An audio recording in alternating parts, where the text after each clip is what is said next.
La plaça de l'Ajuntament de l'Illa s'ha convertit en un aparador de l'activitat comercial del municipi.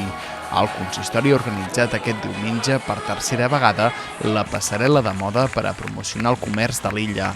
D'aquesta manera s'han fet visibles els diferents establiments a veïns que no acostumen a comprar al centre i als turistes.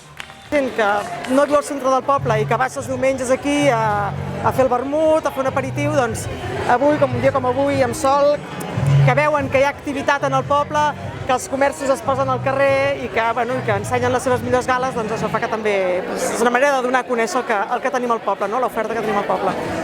Durant unes hores s'ha viscut una autèntica festa de la moda amb la presència de models de diferents edats. Durant la jornada també s'han vist balls i altres activitats per amenitzar el públic. La desfilada ha comptat amb la participació d'una quinzena de comerços del poble. I qui ha col·laborat i ha fet possible tot això?